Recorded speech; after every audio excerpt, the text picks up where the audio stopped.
All right, Digging Deeper listeners, we are back with our final episode of our Cross Culture series. It has been an amazing series for us here at River Valley, and we're going to end on a big note. You probably recognize Nat. Nat, how are you doing today? I'm good. How's everyone doing? Yes, and real quick, everyone is 3 new guests that we have on this episode with us. Super excited as we go into it. So I'm just going to go right to you guys. I want your names, kind of where you live, where you've been, and how you're associated with us here at River Valley. So let's go ladies first. Well, my name's Erin Alstrom, and I'm from Grants Pass. I graduated from New Hope in 2021, and I just finished my first year of college at Hope International University in Fullerton, California. So, yeah. Okay, awesome. Well, my name is Jose Vargas, and I also live here in Grants Pass and have been living here for the last 21 years. I was born and raised in Mexico up until I was 15, and I've been here since. All right.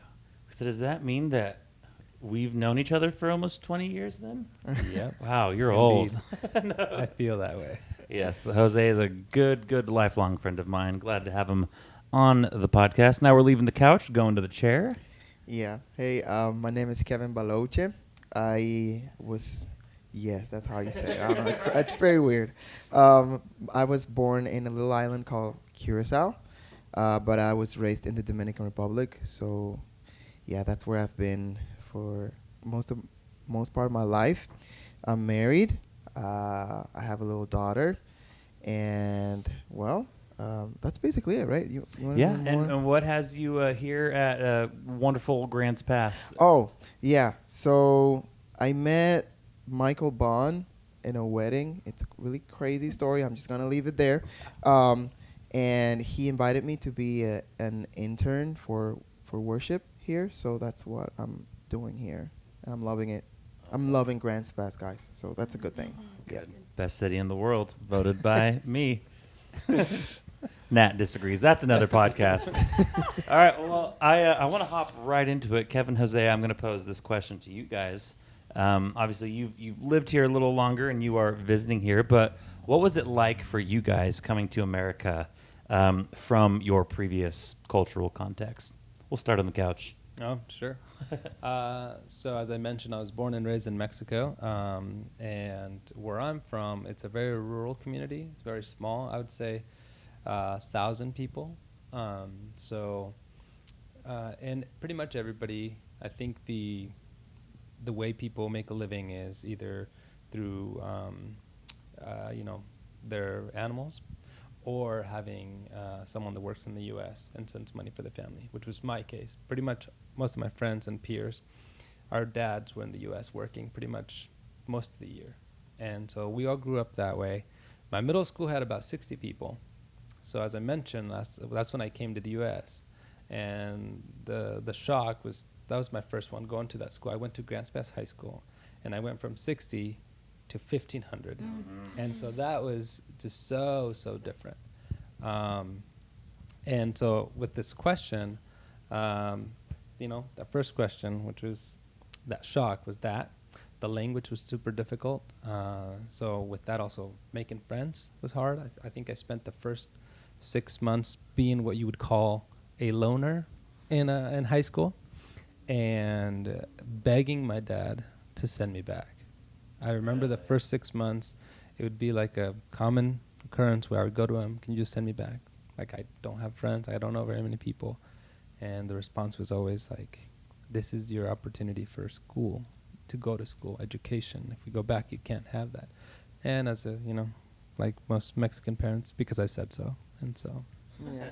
I would say that's generally across the board, most parents in general. I would say a question that might come out of ignorance. So, growing up, you said that you either made money based off your animals or you had a relative that sent money. Was having a relative that worked in the United States and sending money, was that like a privilege? Was that more of like the upper class, or like was it really cool or a really like a blessing to be able to have somebody do that, or was it just indifferent?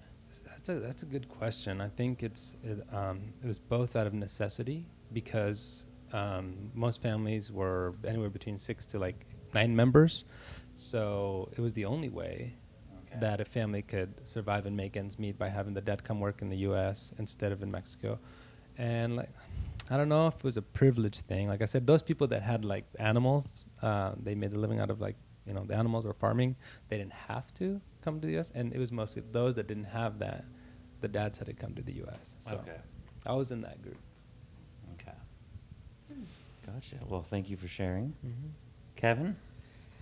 All right. Well, I gotta say that my parents are missionaries. The reason why I grew up in the Dominican Republic is because my parents moved from Curacao to the Dominican to be missionaries there. So when I would get to come to the States many times because of churches and people that would support my parents to do ministry in the Dominican Republic. So for me, it was like a very cool thing to come to the United States, because in the Dominican you would see people, or you would watch TV and Disney Channel and all those things, and it's like, wow, look, that's the United States, it's so cool and stuff. They have Disney World and all that stuff. So for me, like, coming to the States was more of like a fun thing to do. We would have a lot of friends here, so I really liked it. I came to a point where I was like, I don't know if I want to live here. It was more of like a vacation kind of thing, because the United States have so many rules and it's more expensive. That's what I thought at that point, which is not quite the same. It's I think the opposite in some cases. But for me, it was more of like a missionary thing to come to the States and be with the churches and see people that would help us out, do ministry in the Dominican and stuff like that. So, yeah.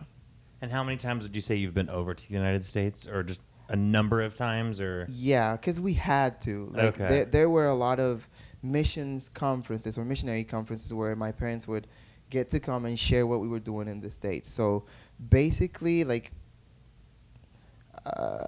at least once a year we had to come.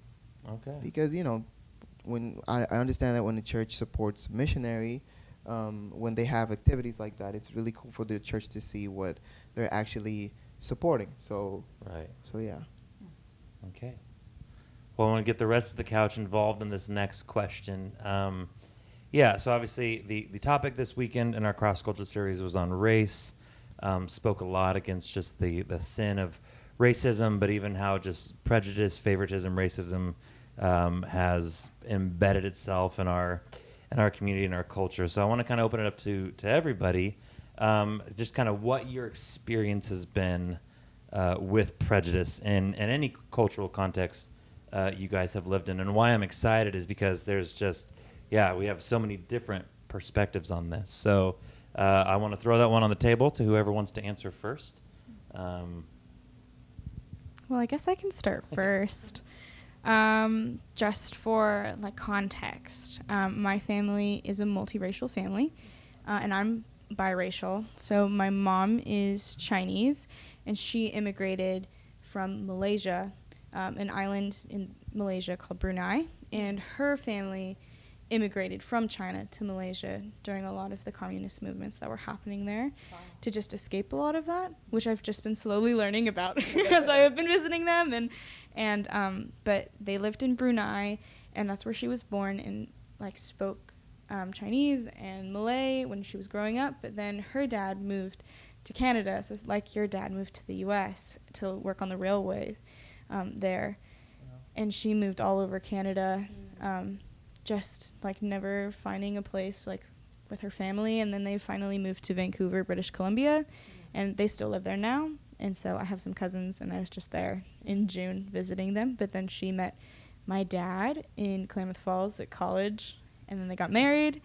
And how every love story starts. Exactly. It's okay, not me neither. But yeah. And then I have a twin sister and a younger sister as well. And the three of us are Chinese American. and my dad's white, my mom's Chinese, and so that's just like context of like who we are as a family. And so you kind of have this perspective of like, here is a biracial couple moving to Grants Pass in early 2000, and there was not a lot of Asian influence. For like another context for Josephine County, and I just looked this up, the 2020 census was 86% white. I think it's 8 to 9% Hispanic, and 3% minority, so other, multiracial, and 1% Asian. Wow. So my family is a part of the 4%. And so that was really interesting, kind of growing up with my mom, like being with my mom. My sisters and I, we all look like her, and like it's super easy for us to be together, and like if we go in a grocery store, I can easily find her. My dad says the same thing when we go and visit my mom's side of the family. It's really hard to find my mom in a grocery store. But if I went into a grocery store with my dad, people would ask if I was okay. Like, wow. Yeah, I know. Thinking that he had kidnapped me. Wow. Thinking that there was something wrong. There was one time we tried to cross the border in Canada to visit my grandparents, and they all took us out of the car and sat us down into the waiting rooms and interviewed us to see if we were safe, to see if we were okay. And so that was just like crazy. And this was in like, I don't know, 2010. Like, we were maybe I was maybe 7 when that happened. So crazy. Like, I remember experiences where I'd be in school and my sister and I would try to start making friends. We'd go over to their houses and we would have a great time, and then my mom would come pick us up, and then the next thing I know, we wouldn't be invited over to people's houses anymore. Like, we wouldn't be allowed to hang out for some reason or another, or they wouldn't like my parents, or just weird things. I switched elementary schools for a short period of time. I was at New Hope, and then I went to Madrona, a local elementary school. And I just remember the kids, like, laughing and making fun of me and singing this little song about chinks. And, like, making fun of my eyes and, like, oh, your eyes are down like this, like really racist things. And I remember that, like, I didn't know any better. Like, I just thought that was normal, that people were teased like that all the time, until I met a girl who was my best friend in 5th grade, and she was like, well, if they ever do that to you, you just push your eyes in. and try to, like, just stand up for yourself and, like, realize that, like, it's a lot. Like, this is your family and this is who you are. And so those are kind of the experiences that my sisters and I have gone through. It's different for all three of us because the genes work in a different way. One sister is more white passing than another, so it's different. Wow. Well, I really appreciate you sharing that. Coming to this side, you had a smile on your face, Jose. It looked like you're primed to say something. What do you got? Now, there are some things that are resonating as I hear Erin talk. And so the question is if we've experienced prejudice, correct? Or in what way? Or how have you experienced, I think. Yeah. So I think, back to that question, kind of back, piggyback to the previous question about the shock and the culture. And it was when I came here. So I came here as a freshman. And so I went to Grants Pass High School. And at the very least in Mexico, we're kind of all the same. I've never had anybody call me out or try to belittle me by the color of my skin. And so that was different. So learning some racial slurs that I had never heard before was interesting when I had peers at school call me these names that I did not know what they meant. First of all, because my English was so minimal. And secondly, I've never heard them before. So that was something that was, I'd say that was one of the reasons why I wanted to leave, like as a freshman when I wanted to leave, because I didn't like it. And there was not everyone, and then just, certainly the minority of kids, but just some of these names. And it wasn't until I got in a fight because of it. I tried to let it go. My father told me to not get in trouble. I'm here to study, learn as much English as possible to get a better job. And so that was my goal, going to high school. But after weeks of dealing with a couple students, they would say these names, these racial slurs. I don't even want to repeat them. I mean, you guys imagine what they are. And so finally, until one day I had enough of that, and I got up and started just throwing hands with this other student. I got suspended for 3 days. That particular student never bothered me after that. You don't say. But So you won the fight. Yeah. so that was just, some my personal experience. One of several. Even as I talked with my dad and I have had conversations, and he remembers when he first came here. He said that he was working out in like reforestation, and he said that he still remembers the signs where it said like no blacks or Mexicans allowed here in town. And he said that he preferred with his crew to stay up in the mountains, like where they were working, because they were not welcome. And I always remember that story when he first came up here. So I mean, Grants Pass, it's a small town, and I don't know, it's been an incredible journey for me, 20 years, and there's obviously, I think for me, even some of those obstacles, I don't know, I think I've never, I didn't allow myself to stay like a victim of those circumstances, like, and not to say that everyone's, but I fought my way to be where I am today. And whereas I guess I could have easily just let that, define me and just, limit myself.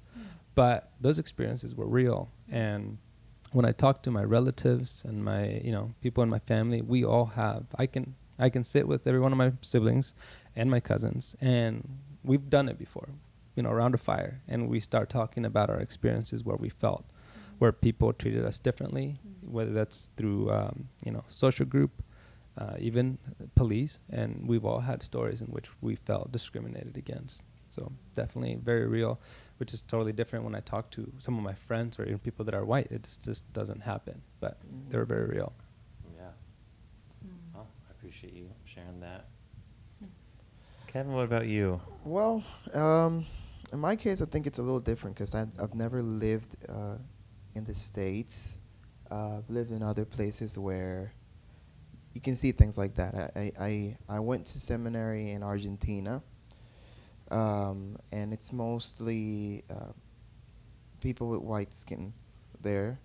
They claim to be the best thing out there in Latin America. You know what I mean. You know what I mean. Yes. But they're good. God loves them. So I was Wait, living. So real quick, just for some. So would you say, like, when you're saying light skinned, would you say like lighter skinned Hispanic people? Or? No, almost European kind of thing. Okay. Because they have a bunch of Italian people that have, or people from Europe in general Okay, that all right. have moved there and stuff like that.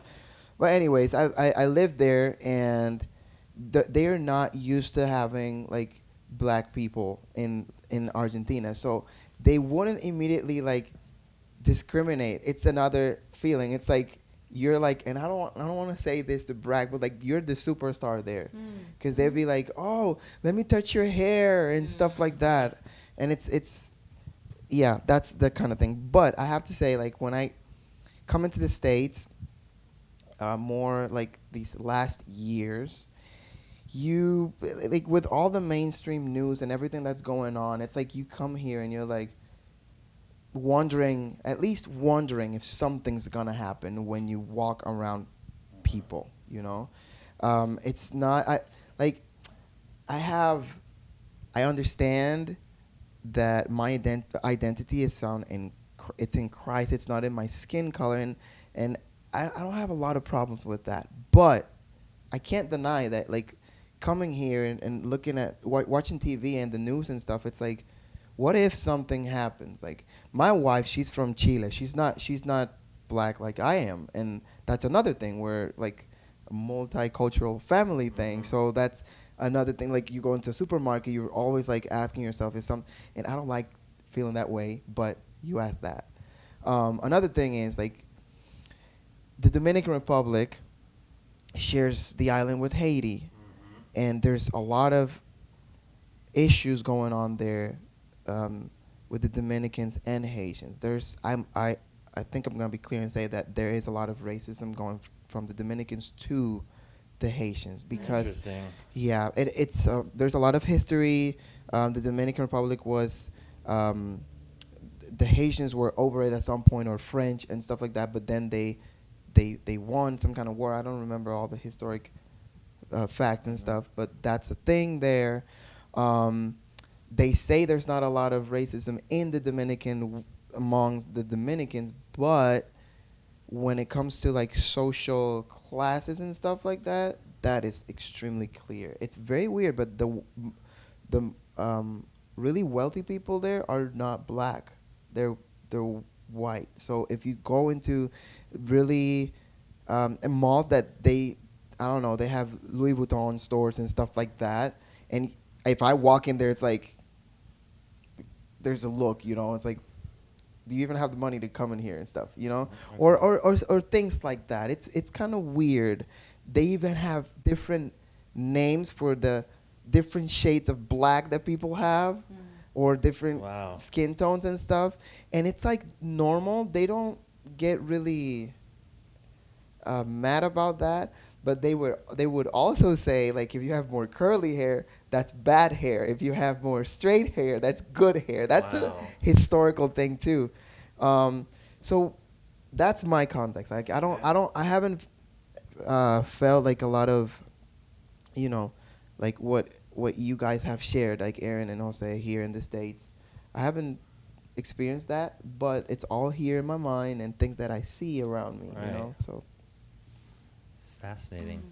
A quick question to either you, Jose, or both of you. This came in my mind when you were talking, Jose.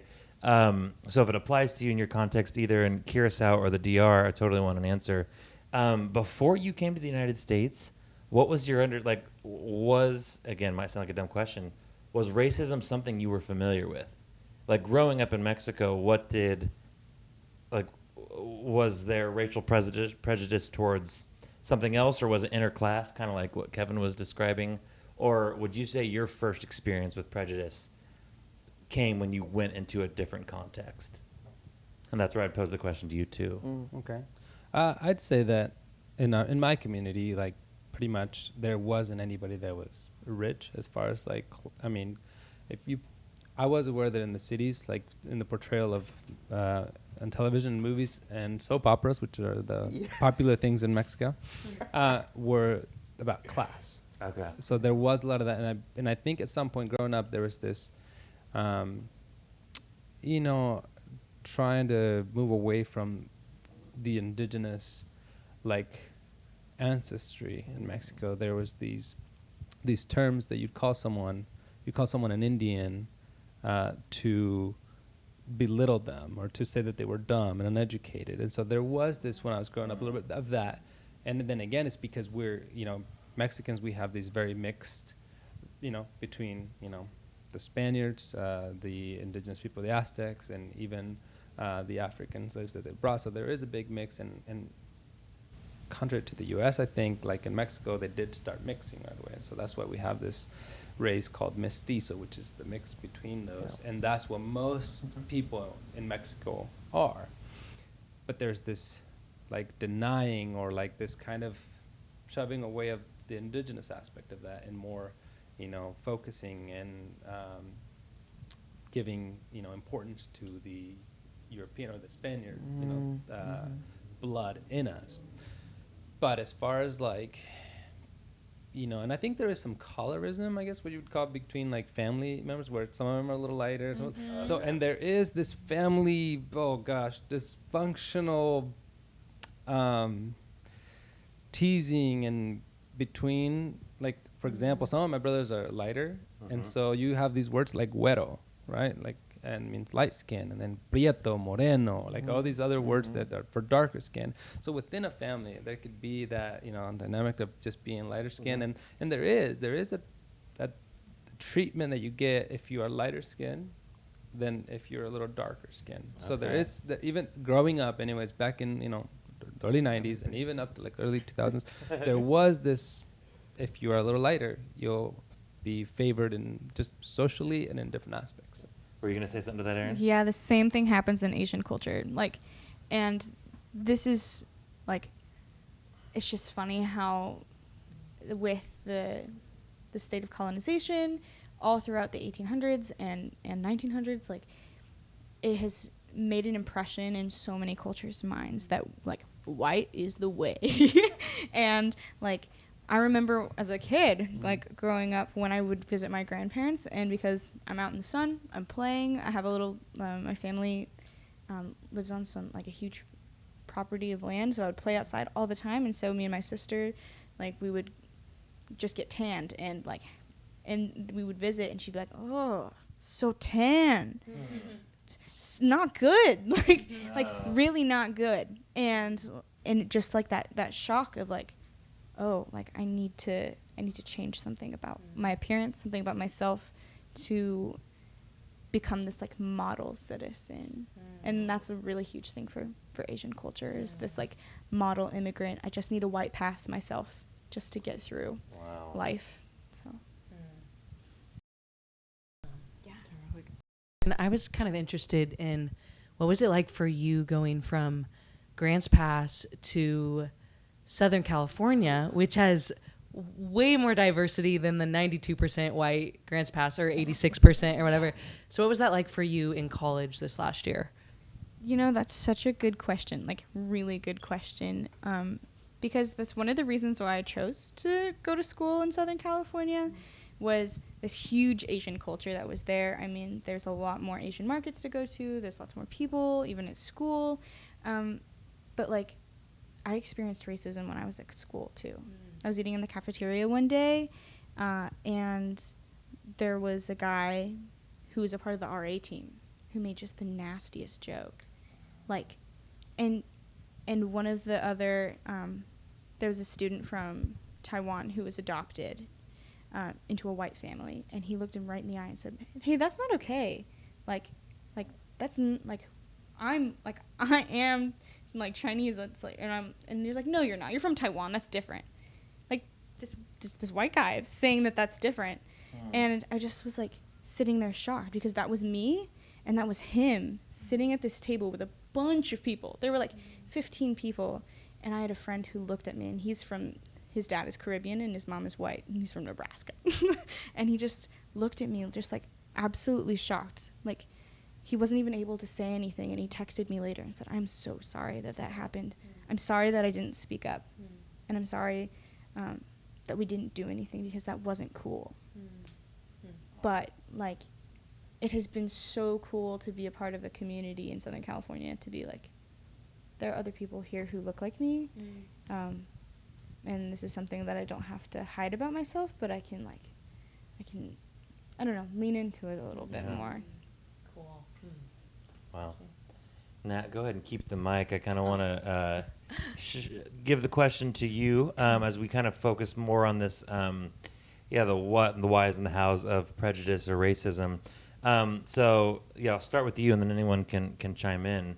How would you say that prejudice, favoritism, racism develops in someone, and would you say that it's always conscious or more frequently not conscious in someone? Yeah. Sorry, I'm just processing right now. I'm just learning a lot from each of you. So thank you, the three of you, for just sharing so vulnerably. I mean, I think it's interesting because I hope no one wakes up wanting to be prejudiced or racist. I do think a lot of it can loom underneath the surface. I think growing up, we receive thousands of different messages, right? Thousands of different,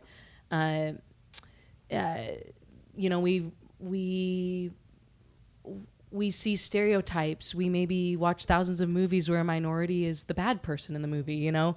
We hear things our parents say or our grandparents say, or we hear things that, someone, we heard of what our family of origin, used to do, and then it gets passed down. And so I just think that we pick up all these messages that we don't really sort through. They just kind of form stereotypes in our minds. Like, And I think so that kind of is like this subliminal web that is kind of underneath the surface of everything we do and say. And I think a lot of our lives is like unwinding a lot of that, unwinding family of origin stuff, unwinding generational behaviors, generational patterns of thought. I think we're all born with a little bit of tribalism in us. We all want to feel connected to a group. We all want to feel like we belong somewhere. And I just think leave it to living in a fallen world and a deceitful human heart to want to feel, just safe with well, it's not bad to want to feel safe, but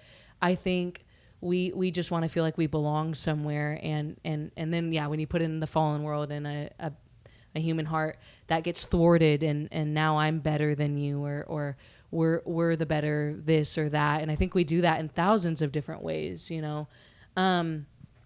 I think also a lot of this is born out of fear.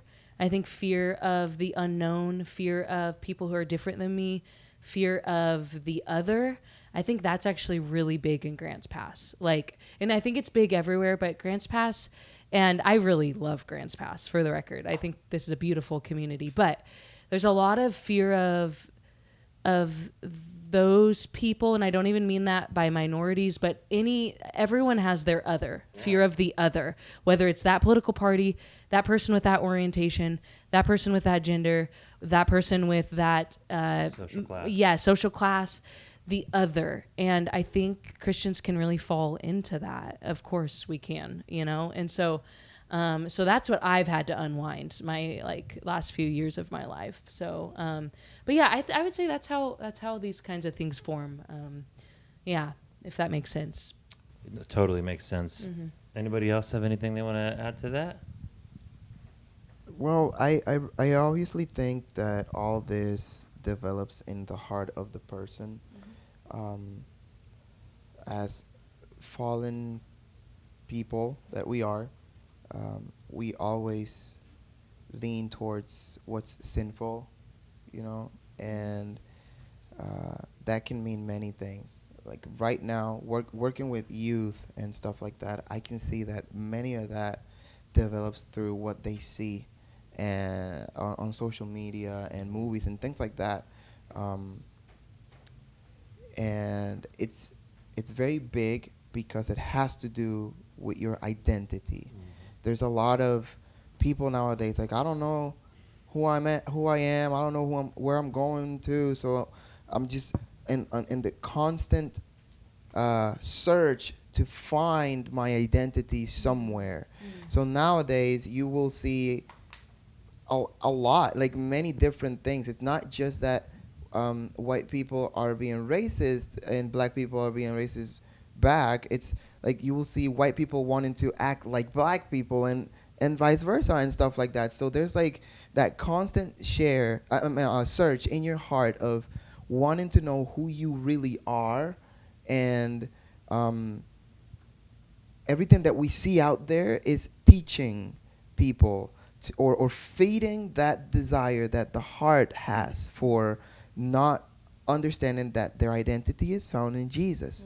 No matter doesn't matter if you're black, if you're Latin or European or anything, your identity is found in Jesus, but you don't see that. So it's I think it develops a lot when you don't understand the gospel, when you don't see who Jesus is. Good. Very well said. Yeah, I think that's really good. Well said. I was thinking, as Natalie was talking to, that I personally think that it is definitely learned. Like you said, the generational things that, it's obvious. Children at an early age, their primary way of learning is imitation. And so I think to me, that's evidence of we start doing the things that we see and acting in that same way. I've certainly seen my kids say something that I've said or that I did and stuff, and we see that.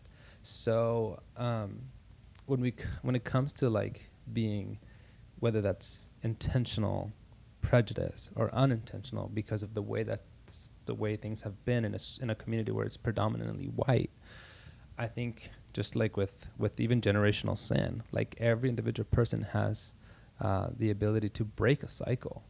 on generational sin, but also like on those, I mean, perhaps our parents or our grandparents wouldn't be ones to challenge someone being openly racist in public, whereas now I think our generation, like you said, our generation is more willing to step up and call things for what they are. And I actually think TikTok does this well, which is a weird thing to say, about calling people out that will make holding people accountable to those racial remarks that they make about someone, to belittle them and to try to make them feel inferior.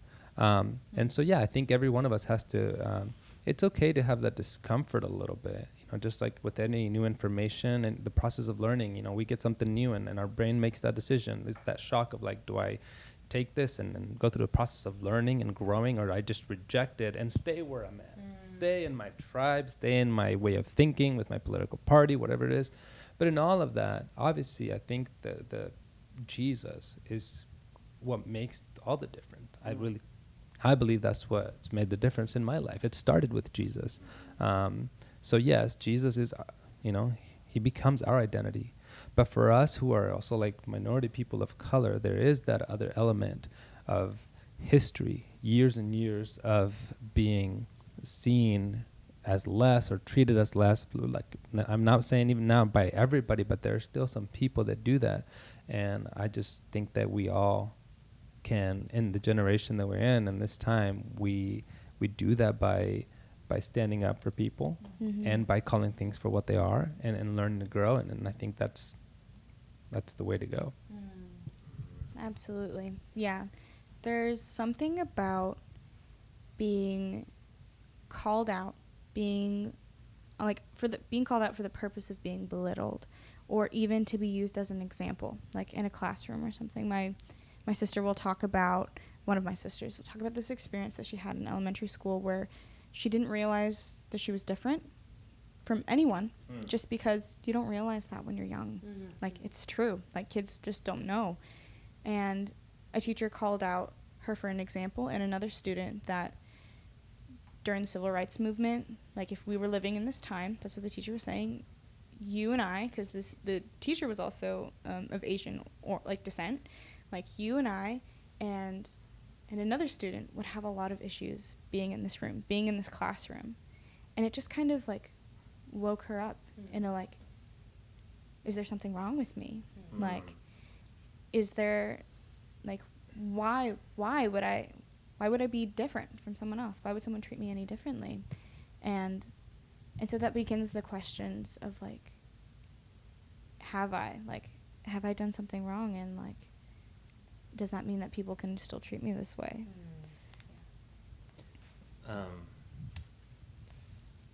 Two thoughts in my head. I totally agree, Nat. I think the idea of tribalism is huge in this, and we talked about it when we talked about tribalism, that we versus them. And I think as because of the fall, we still see fragmentation. There seems to be it's not natural in the sinful nature for there to be an us. Like, it almost has to be a we versus them. And I think a lot of humans believe the lie that if I am in my tribe is going to succeed, if we're going to rise, we all can't rise together. Like, I have to rise or you have to fall, so I rise. And so I know that's something that, like, and again, maybe Nat and I, not growing up with the same experiences you have to really like unpack, like, oh wow, has some of that been ingrained in us without even like really realizing it. Absolutely. Yeah, and not to try to identify as like a pseudo martyr, like, oh, I'm going to follow my sword so that you can rise, because I think that's just a poor counter to the previous problem. But truly understand if there are things that we just have not realized in ourselves. Quick follow up to all three of you guys. Would you say I think you guys have all hinted that like that a desire to change at some point in your life was prevalent, a desire just to be different. Would you say that took up a lot of like maybe your emotional thinking at some point? I would say for me, absolutely. Okay. Like, there is something about being like biracial for myself that all I wanted to be when I would read books, when I would watch movies, when I would play with friends, was to be was to be whiter, was to have lighter hair, was to not look a certain way, to not, and it's taken a really long time to really unpack that, because I've been through some therapy this year, and my therapist really just was like, do you think that a lot of these issues that you've had making friends and self-esteem has come from living in a predominantly white area? And it just, I really had to think about it, and it really was, my name is Erin Alstrom, and that's my Chinese name. I didn't know that I had a Chinese name. My parents growing up told me it was my middle name. And it's true. It is my middle name, but it's also my Chinese name. And I didn't realize that until I graduated. Someone wrote on my name, Xiao Li. And I was like, it changed my world. Wow. Just this idea of I can reclaim this part of myself. And watching myself now looking back, whitewash who I was. When I was a kid, we listened to lots of little Asian, Chinese TV shows, music, books, all of these different ways so that my mom could share her culture and her heritage with us. She constantly makes us meals that she loved when she was a kid, and still teaches, so I know how to cook a lot of these Chinese meals. But I didn't know that's what she was doing, just trying to reclaim that. But when I got into grade school, I stopped listening to the Chinese music, and I stopped listening and watching the movies and films that she wanted us to learn, so we could remember what it was like when we were kids. And just I could sing and count and understand the music. Now I can't. I don't speak it. My mom doesn't speak it, just so that she could. Her parents wanted her to not have an accent and to be passable. Okay. So. Jose, Kevin, do you guys have an answer to that? I did have a thought as she was talking about, the change emotion in our minds. I am curious how common it might be for minorities that live in a predominantly white, culture, this feeling of this inferiority complex. Yeah. And I think, man, I'm not sure, because for me it happened outside of Jesus. It happened before I met Jesus.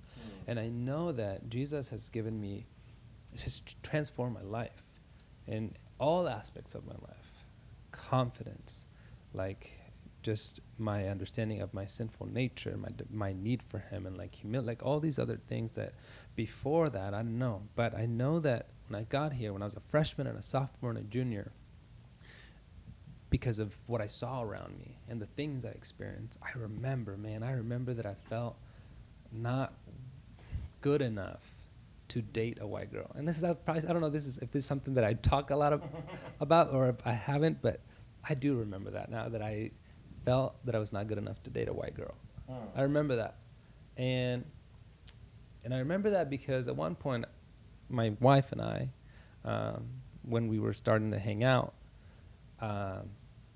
we were going to go to Medford to visit my family. And my family, some of my relatives in Medford at the time, lived in a mobile home and in this mobile trailer park.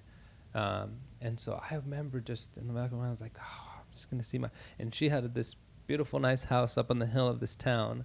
And so I was like, what if she it did. I was like, I don't want to take her to my family, because then there's this embarrassment now of what I don't have, and what if she doesn't want to date me. But I do remember throughout high school, that's one of the reasons why I didn't date. I didn't feel like I could. I didn't want to bring any girl over to my house, and my English, and there's all these other things. But Jesus changed all of that. I know that, and I'm curious.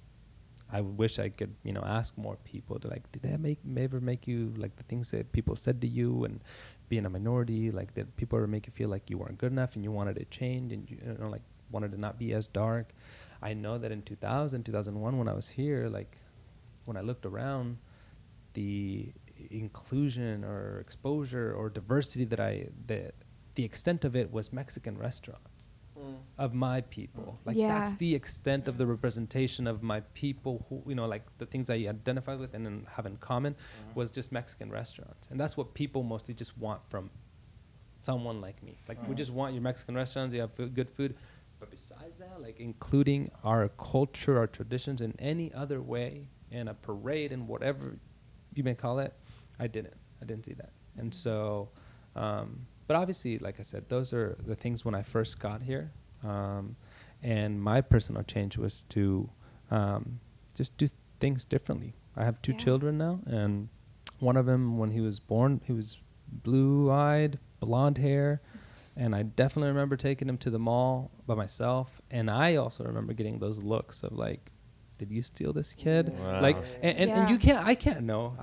I'll be honest, I can't know whether that's what they were thinking or not. But Right. somebody gives you a look, and then now you're wondering. And I've always had that wondering a lot when I remember having him, and I was walking with him, and he doesn't look like me, and people looking at me, and also me talking to him in Spanish, and then people looking at me, and just that discomfort.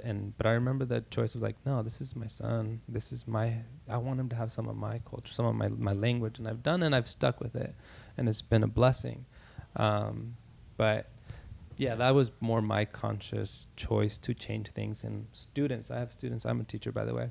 I have students who, are when they're from Asia or different places, and they have their American name. And it's always like, all right, tell me your name. No, it's okay. And so they'll give me their name, and I'll start calling them by that name. And I don't know, how much that will do for them. But I was like, I'll say your name. I was like, I'm a language teacher. I'll work on it, and I will. Yeah. There's something about being called by your name, by your full name. Like, my name is Erin, and my middle name is also Xiaoli, but also realizing that my name is also Xiaoli. Like, there's something about being called by your name, and something about God calling us by our true name that feels full, and that feels like I'm seen, and I'm known, and I'm loved for exactly who I am and exactly who God has made me to be. So that's so wonderful. I love that you do that, because it just feels right. Like, it just feels the way that God sees us as this whole person. I know that in my Hispanic community, definitely 10 years ago, 15 years ago, there was this, like, if you got to date or marry a white girl, there was this, like, you've upgraded. Like, there's this applauding for, oh, wow, you got to, even, I don't know who sees this podcast, but even our brothers, to that mission that we go to Mexico, I remember having a conversation, sitting with those guys about like, oh, well, you've done it, it's like, because some of them wanted to date some of our staff or some of the girls that we've taken, and some of them, and they were like, well, you tell us what it's like. I was like, man, you did it. So there is by the Hispanic community that marrying white girl is an upgrade. Is somehow Wow. It's same thing in the Dominican. Okay, just checking. No, that's I'm learning so much. But I do want to take about the last maybe 10 minutes and kind of focus on the last question I had here. And this was really something I wanted to make sure that we talked about. And that was obviously the role that diversity plays in the kingdom of God. I know in my teaching at Rogue River, and then you're teaching with your dad downtown this weekend, I do think that played a part in a lot of the teachings. And I don't know about the other two campuses. But yeah, so I would just love to open this up to the floor. And that's a very broad question, and I want you to answer it how you perceive it. But what role would you guys say diversity plays in the kingdom of God? Do you mind if I start? That's something I've been thinking about the moment you asked me. And there was this Bible verse that just went right straight to my head, and I don't know if can I read it real fast? Yes, you are allowed to. Well, it's in Revelation. You probably know which one it is, but it says, "After this I looked, and behold, a great multitude that no one could number, from every nation, from all tribes and peoples and languages, standing before the throne and before the Lamb, clothed in white robes, with palm branches in their hands, and crying out with a loud voice, 'Salvation belongs to our God who sits on the throne and to the Lamb.'" That's the first text that came to my mind. So I understand that for the that diversity was always part of God's plan. It wasn't something that just surprised him. And it's funny for me because we see this topic, unfortunately, as an awkward thing to talk about. But that's a joyful thing to talk about when I think of God's heart and the church's heart and mindset. So I think that we should keep on preaching the gospel, obviously, but not just going out and, salvation plan and all that, but showing the love of Christ to all nations, like what you do, man, like saying their original names. That's where's the gospel. Well, it's not that I'm telling them that Jesus died for them at that moment, but you're showing grace, you're showing love, you're showing mercy to them. You're just showing, dude, that's normal, that's awesome, that's great. So I think one of the most important things as a church is to just do everything that's possible for them to just talk about this with a joyful heart, and not make it something like it's awkward or obviously we can't deny that it's controversial nowadays, but like just don't think about that. Just come on, let's have some whatever meal you do in your country. Let's have fun. Let's do that. Let's just get to know each other and worship God, because that's what we're going to be doing for all eternity. So why shouldn't we just start doing that now and just I think that's so good, Kevin. I think this has turned into a political discussion, but it really doesn't.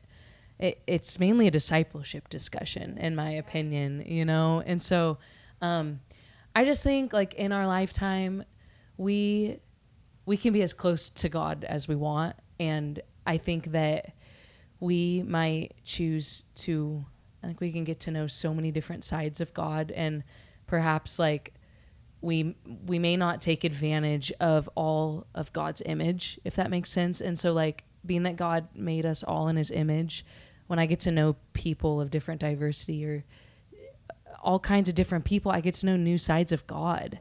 And, like, why would I want to miss out on that, And so, like, different cultures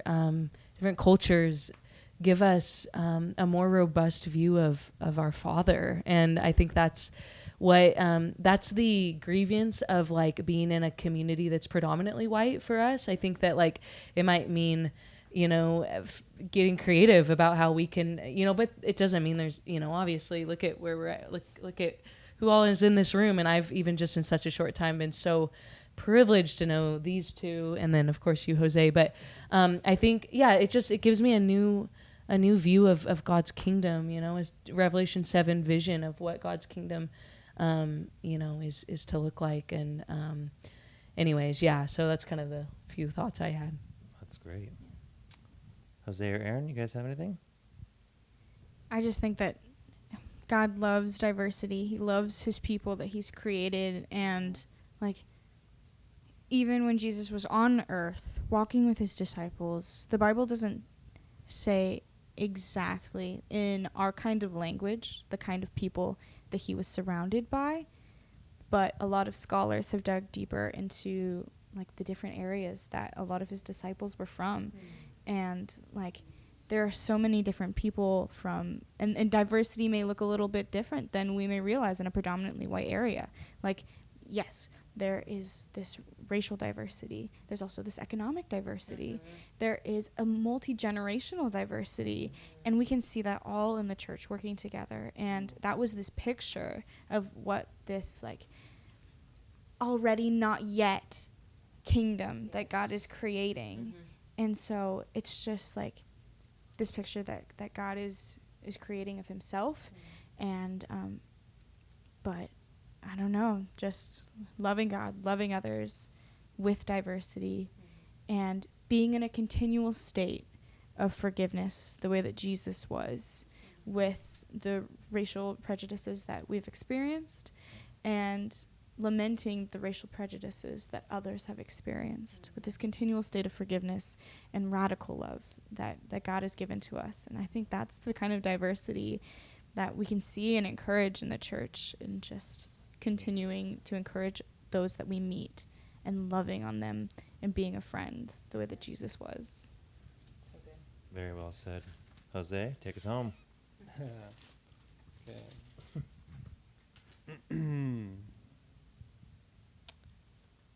Okay. So some things that come to mind in that question: what is the role of diversity in the kingdom of God? I think about Jesus saying that specifically that he has sheep that are not of this fold. It's about timing, but he's saying that he does have people. He came specifically at the time to speak to the Jews, but even then he took the time to talk to the Samaritan woman and for her to go and tell all her people. And then, we have the scripture, every knee will bow, every tongue will confess, and, whether that's just tongue, but of language. And what's the point of the Great Commission? And if it's not diversity, it's not go just preach to the people that look like you and speak your language. It's first to, in Judea and Samaria, it's all over. It's supposed to be that way. And that's why we have missionaries to go preach to all the nations, that people should know Christ and that we will all get to be with them. I also think about, and we have put on the new self, which is being renewed in knowledge after the image of its creator. Here there is no Greek and Jew, circumcised, uncircumcised, barbarians, Scythian, slave, free, but Christ is all and in all. And all creation. I think creation is evidence of God's intent for diversity. If it's not, we would all have all the same kinds of trees and all the same kinds of birds. Look at all the diversity, and all creation is to praise God, to worship God. And so we are part of that. And so there is, all of us, skin color, ethnicity, we are all created to be in communion with God. And of course, that is his desire. Yeah. Jose, I love what you said about Jesus talking with the Samaritan woman, because here's a woman who is like, one, a woman, two, a person who would have been seen as like racially lower than everyone in her society. And Jesus just seeing her, knowing her, and deciding, okay, you're the person that I want to tell that I'm God, and I want you to go and share it with everyone.